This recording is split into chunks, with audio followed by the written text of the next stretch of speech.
Hi guys, Samantha from Jessama Tutorials here, and today I'm going to show you how to create Faux Dragon Vein Agate.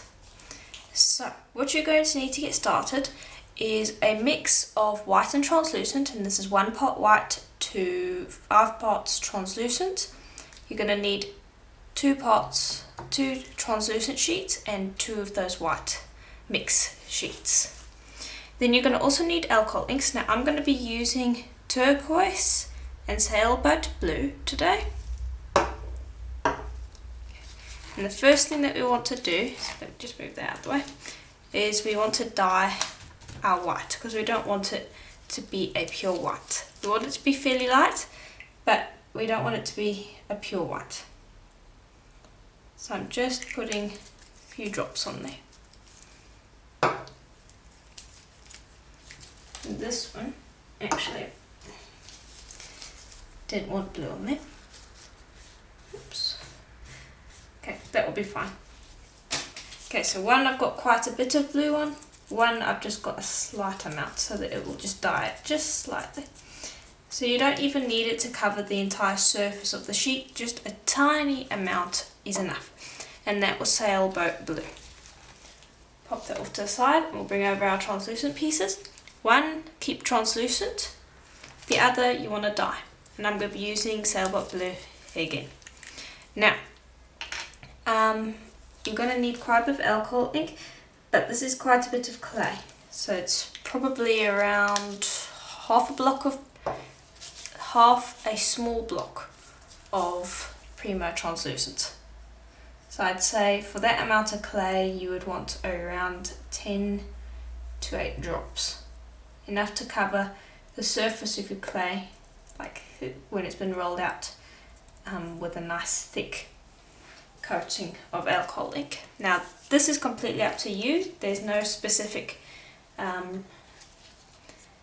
recipe for it, because this can vary, and so you don't have to worry about it, but that's just what I'm going with. So I'm going to go and dry this off for a second. And then with the whites over here, I'm going to run them through a pasta machine and mix in that alcohol ink. And I'll do the same with the translucent with the blue.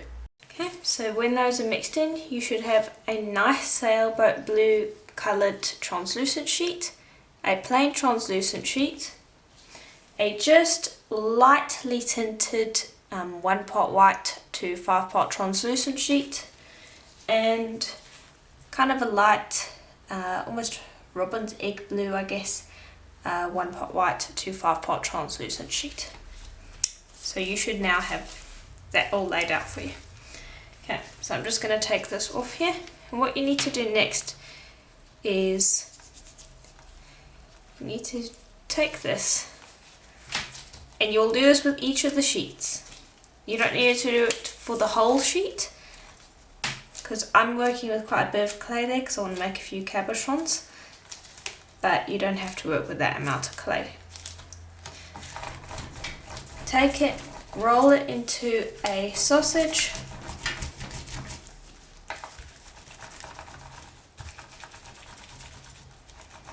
and now we're using my agate technique that I have already taught on YouTube, and there'll be a link to that in the description below.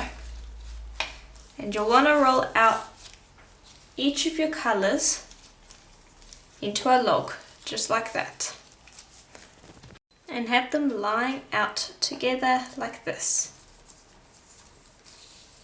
Okay, now you'll need to trim them, so just trim off the ends, because you'll end up with little ends like this, they're all uneven. And then just chop them into short segments like this. It's easier than rolling them all out into little balls like I show in my original Faux Agate tutorial. It's much easier to just do it like this. Just chop them to small pieces and try to keep them all separate if they're being a pain and not wanting to stay in their lines like this. Just gently press your snakes against the tile and they should stick a little bit, and then they should be a little bit more easy to handle. Should be.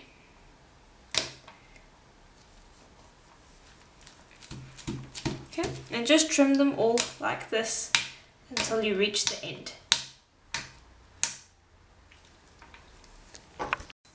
Okay, then you will take them, and I'm going to take my gloves off for this bit. There we go. And you'll take them and pop them into groups of 4. And now it's completely up to you. Now, depending on how much translucent to white you put in here, it's going to dictate how your piece looks. So, for instance, here's a cabochon that I have made where if you look at the stripes in the background, I've used less white, whereas in this one, I've used more white. So there's a little bit of a difference there. And then here's a cabochon where I used no white at all. So it's going to look quite different depending on what you do over here. So I'm going to make a few stacks. I'm going to do one where I basically have almost no white and one where I have white kind of dispersed. I'm not a fan of the ones that have a lot of white in them because they tend to look a little bit fake. So you'll pop them into sections like that and just stack them.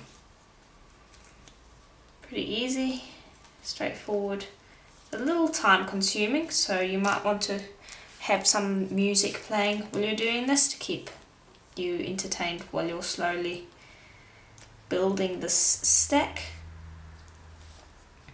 But yeah, you'll just create these stacks, and so I'm going to do one where I'm dispersing white a little bit, so you can see that I have white in 2 out of 3 of those stacks. I'm going to do another one where I basically have white out of 1 in every 5 stacks. Okay, so I finished up, and this is the one that has very little white, so you can see a white there, there and there.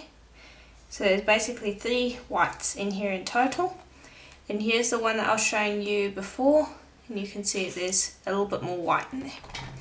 So you're going to take each of those, roll and squish it, just like this. And I'll do the same with that one. And I'm just busy, getting these pieces all together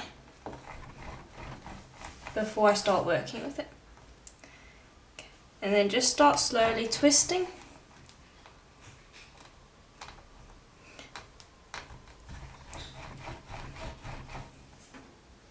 You don't want to break it or anything like that, but you want to twist it quite a bit. You want these lines to be very, very fine, because you're not actually going to see a lot of these lines in the cabochon. Well, you don't want to see a lot of these lines. So here's another one that I made here, which is actually my favourite. And you can see that those lines are very, very tiny. So that's what I want to do here. Now there's lots of different types of these Dragon Vein Agate cabochons. Lots of different types. If you type it into Pinterest, you'll see it. There's just hundreds of different variations, both in colour and in stripes and in veins.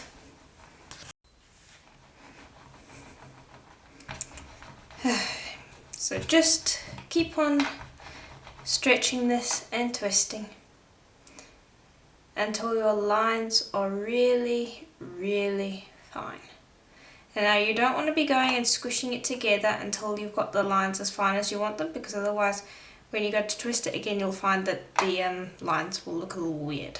So just keep twisting and rolling, and then when your lines are nice and fine, then we'll squish it together so that it forms a slab.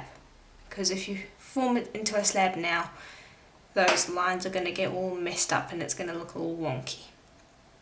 But there you can see the lines are starting to look quite nice.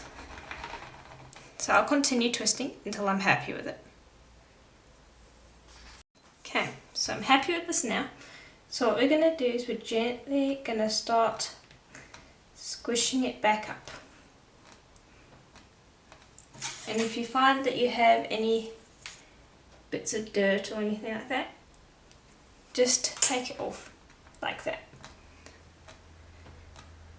And you'll do this up the entire log of clay, and then when you get to the other end you'll go back and you'll do it again until it gets to about that length.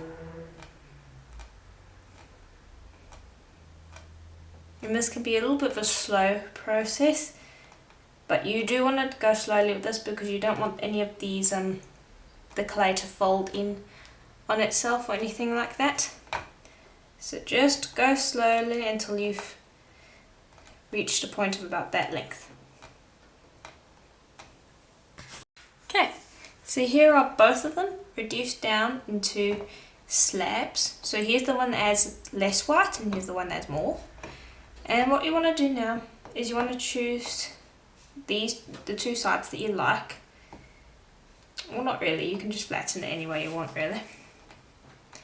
And you'll just start from one of the corners that you see and flatten it out.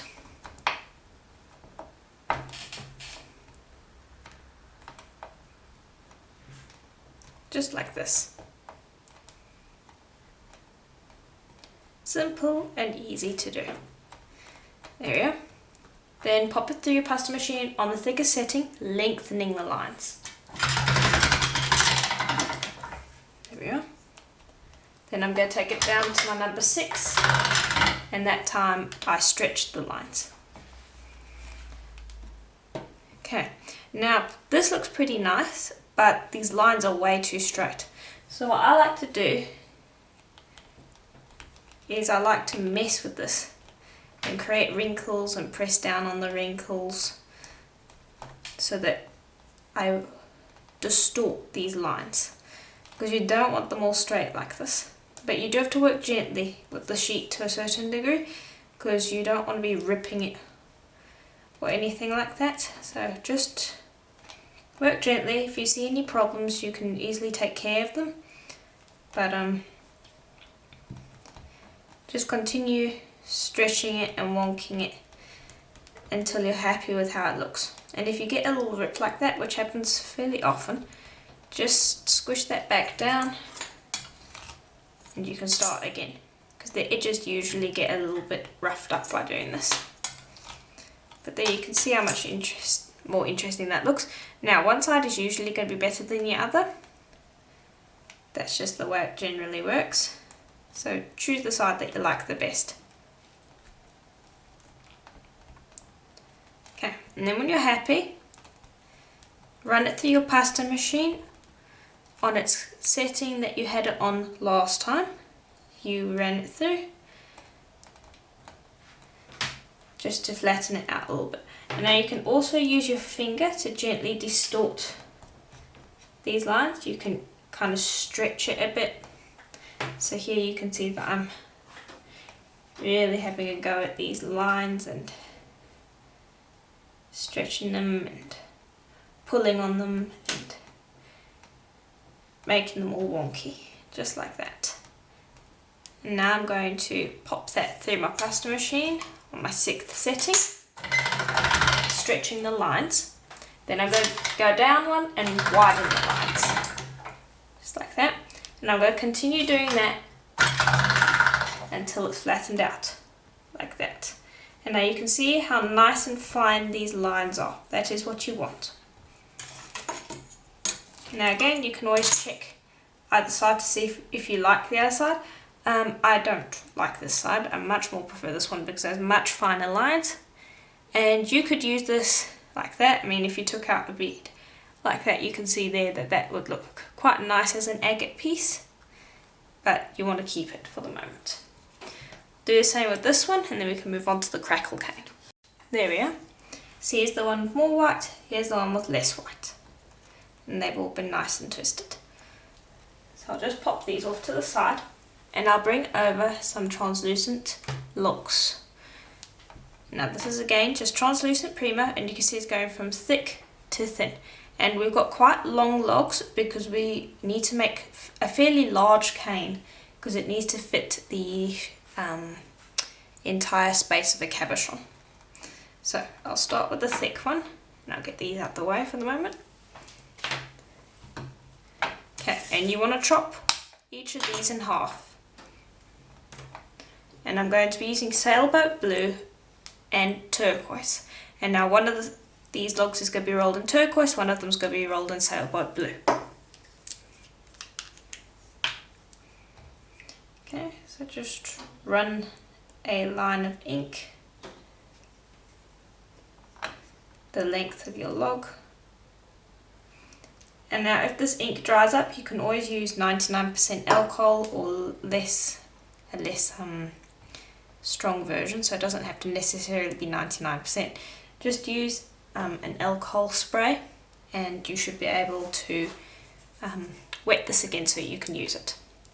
And so you'll bring over each translucent piece, chop it in half and roll it in this alcohol ink so that you get a coating over it. And now you do not have to use alcohol ink. The specific cabochon that I'm trying to imitate requires a translucent crackle, but you can just as easily get ones that have opaque crackle, so don't hesitate to use paints because they'll work just fine as well.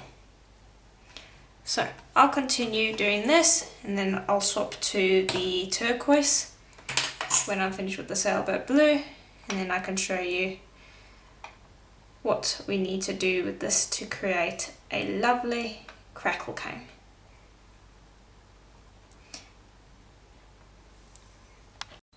Okay, so now that's done, you can bring over your pieces and just vary them as well, because I'm going to be piling them on top of each other. Here we go. And just pop them next to each other and on top of each other as you need.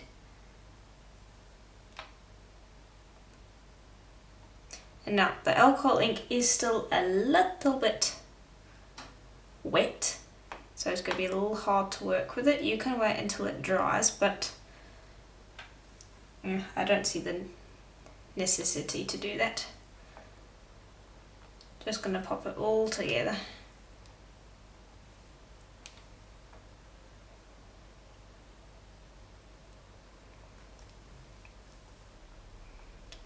Okay. And now we're not trying to work it into anything yet. What I'm trying to do is I'm just getting it all together so that I can trim it on either side.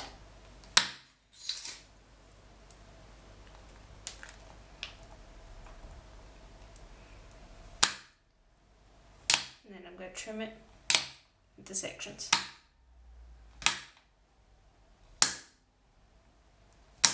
Like that.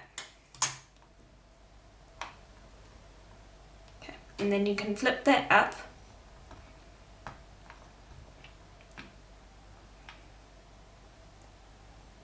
let me get that onto screen, and then just randomly squish them together. And now if they're not all the same length, that's just fine. That actually makes it more random.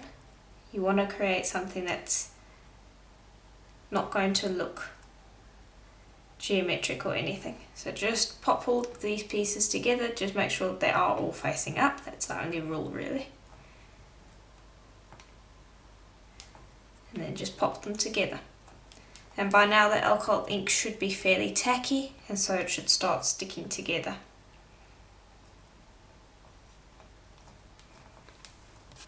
Okay, so you can see it's all fitted together.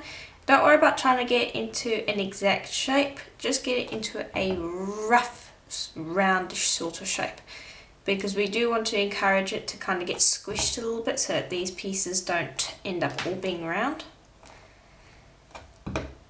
And now you want to just press this all together and start reducing.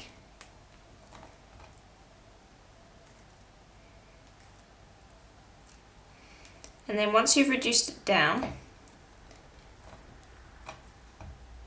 we can start assembling our sheet so that we can create our cabochon. Now you can see this is a fairly large cane, which is exactly what we want. So it's going to take a little bit of time to reduce. Okay, so here it is now that it is finally reduced, and you'll see that I have moved it into a squarish shape. And now the last thing to do is to gently remove the sides, and you just want to remove the bits that have the ink on them, because we are going to have to put a few slices together. This isn't going to cover the entire cabochon. Going to have to make a huge cane for that, but you don't want seams or obvious seams. So by removing these alcohol ink edges, you'll be reducing the seams.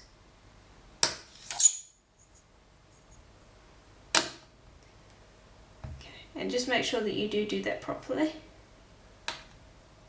That's quite important. Okay, then just bring over a blade and trim off the edge, and you should have this lovely cane.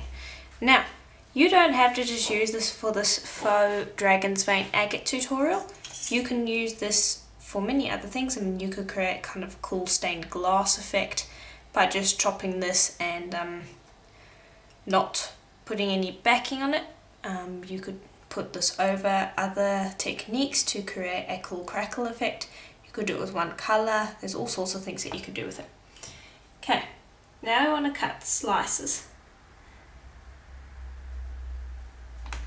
Now, the slices that I like to cut are around 1 millimeter to 2 millimeters thick. Now, I'm cutting towards you so you can see what I'm doing. If you're doing this at home, cut towards you, so you would cut this way. Makes cutting much easier, but it means that you guys can't really see anything. So I'm just going to cut a few slices like that. Then you'll bring over your sheet. Let me just bring this over so you can see what I'm doing. You'll just start from the bottom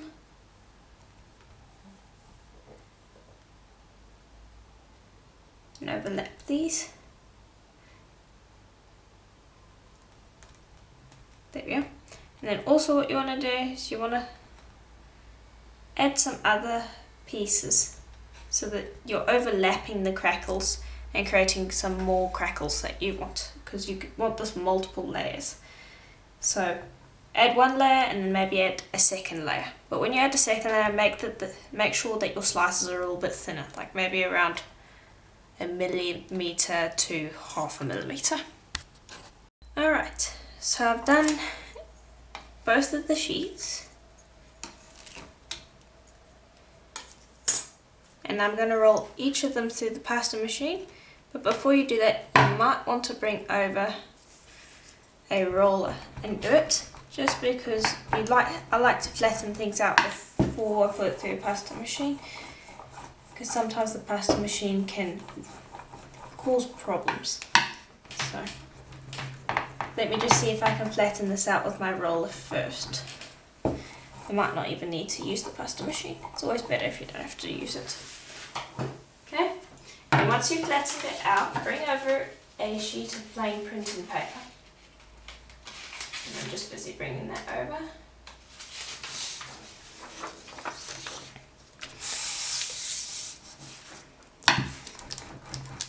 And this is going to smooth it out. And now I'm not rolling, I'm burnishing.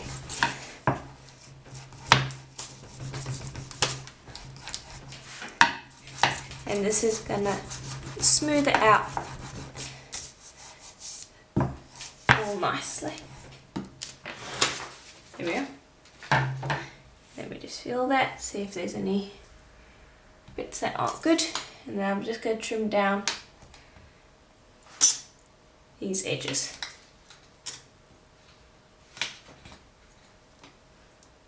It's looking quite nice. There we go. That's what the back looks like. And then I'm going to do this with the other one. Okay, now you need to bring over a mold that you're going to use. And I'm going to be using this one. And just bring over all of your leftovers. Now, you have a choice between your backing, because you can either use your leftovers, which is going to give you a darker, more colourful cabochon, or you can use translucent, which is going to give you a lighter cabochon effect. So if you look here, this one is quite a nice dark vibrant green, and that's because the back was made from the leftovers. If you look at this one has translucent on it, and so it's quite a bit lighter than it would be if I had put blue on the back. So we're going to make one cabochon from each sheet made from the leftovers, and we're going to make another cabochon from each sheet made using translucents, so you can see the difference. Now just grab all of your translucent bits and pieces that were lying around,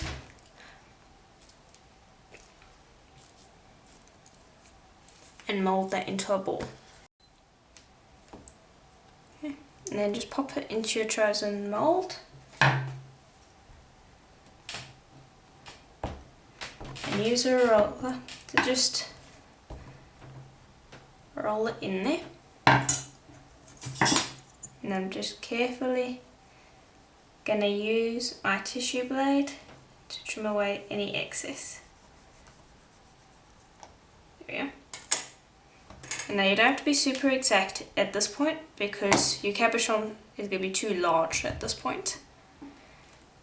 So you're going to have excess. Okay, now this is the one that has less white, this is the one that has more white.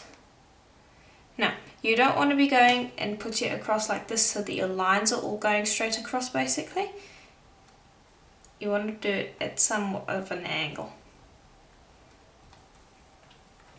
And that just makes for a more realistic feel.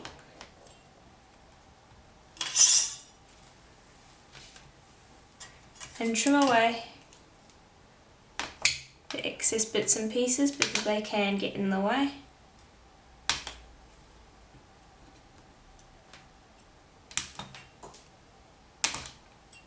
There we go. There we go. And then just gently wrap them around your cabochon. And then insert your cabochon into the mold. And gently roll with your roller. Don't roll aggressively because you can then lift it out of the mold.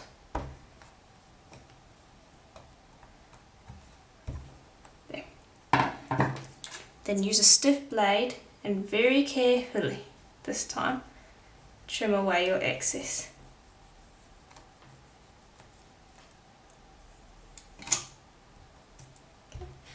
And then use a roller to just flatten it out. And there's your cabochon. And then you can just smooth off, because this mold isn't completely smooth, so I like to go with my fingers and just smooth away any bumps that there might be, because this is better than having to sand it all away later, because then you're going to remove quite a bit of your clay layer on the top. So it's better to smooth now than later. Okay. And then you can always bring over your blade and just re-round.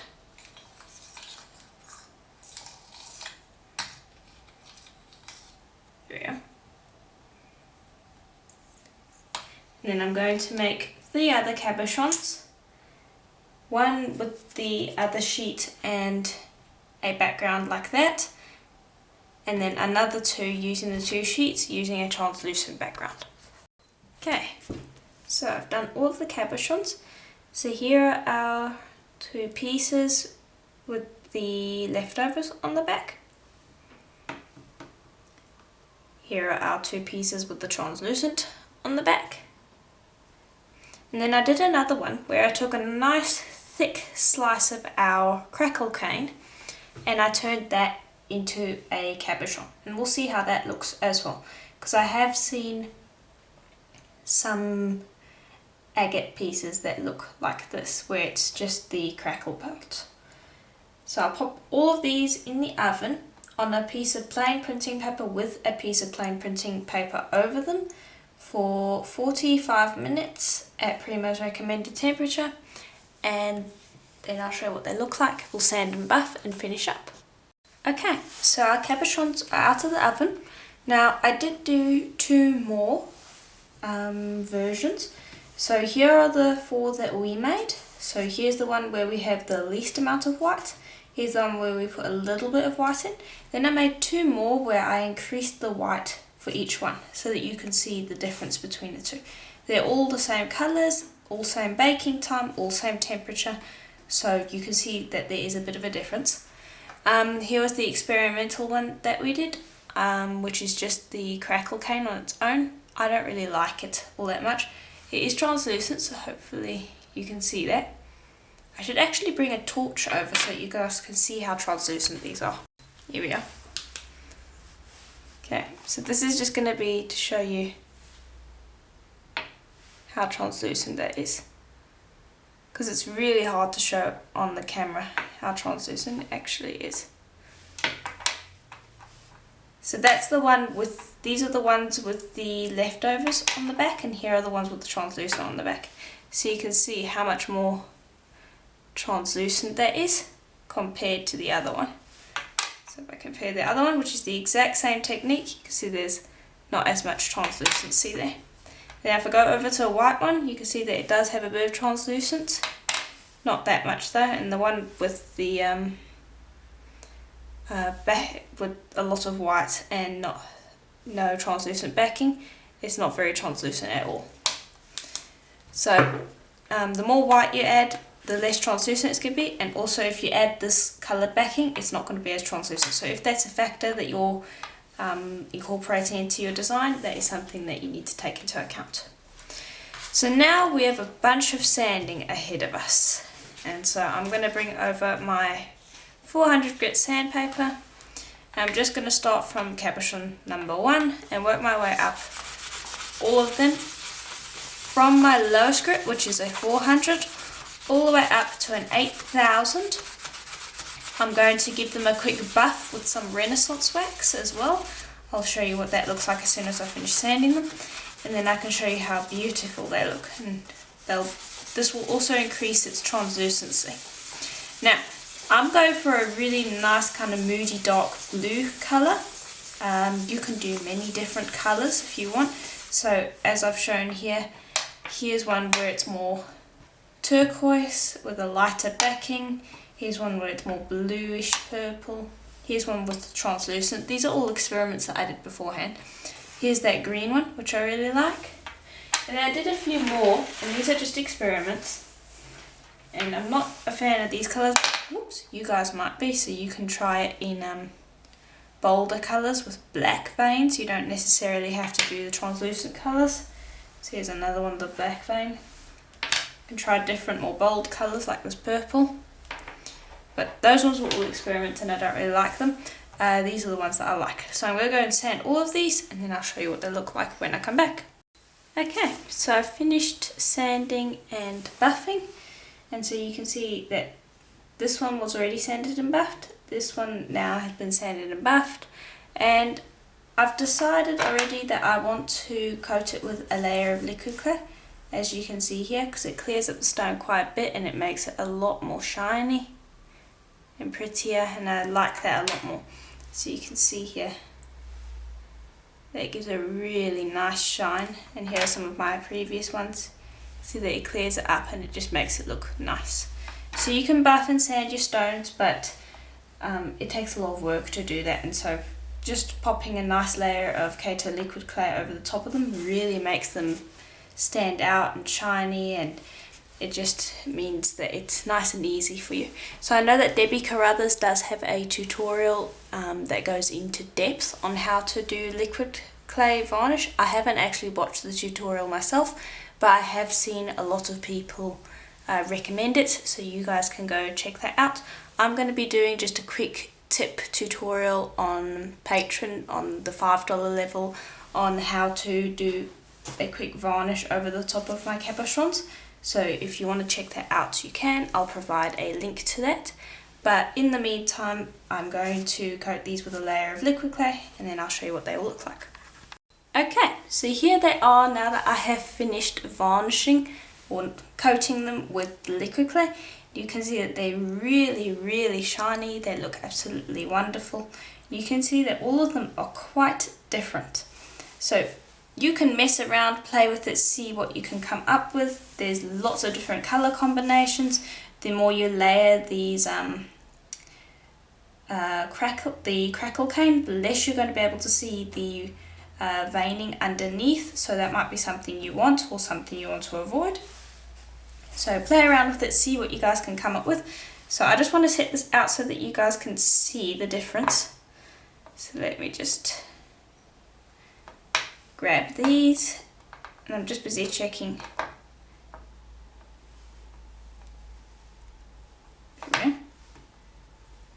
Okay, and these are just some extra ones that I thought you guys would want to see. I'll show you those in a minute. I'm just going to bring over the torch again so that I can show you the translucency. So that one is quite a white one. You can see it, there's not much translucent quality in that, but it is still pretty translucent, so that's nice. There is a stone that is translucent, so you do want to work at that. Here's the one that has the translucent backing. You can see it's a lot more translucent, which is good, but this one I think has more colour, and it also saves clay by putting on the backing. So here's the one with the translucent backing again. Here's one without the translucent backing. So you can see that it makes quite a big difference, but you can also see that when you shine a light on it, this one's a lot more blue, while this one's a little bit more yellow. So you can definitely see the influence that that translucent has. So here's one that has a lot less white in it. You can see it's a lot more translucent. Here's the one that has the backing. It's again getting quite a bit more translucent. And here's the one that has basically no white in it, but does have that backing in it. And here's the one that is going to be really translucent. So anyway, I just wanted to show you that. So the blue backing definitely increases the blue colour, which is nice, and decreases the yellow effect that you might have. But the translucent backing means that it's going to be a lot more clear and you're going to see light through it. And here are these other ones. I'm going to show you what they look like. This one has a translucent backing. See that it is quite translucent. Here's one that has a coloured green backing. It's not very translucent. And here's one that has a translucent backing but has quite a bit of white in it. So just wanted to show you that because it's quite interesting. But again, I just wanted to show you all those effects so that you know what you can play around with. But there's just so many versions to this technique. Play around with it. You can't really go wrong with it. You can try different colours, different crackles, all sorts of things. So I do hope that that tutorial was helpful to you. If it was, please do let me know. And please do send in photos of what you do using this technique, as it's a really fun technique. You can create some really cool cabochons, and you can use those cabochons in lots of different projects. And as always, I will see you in the next tutorial. Bye for now.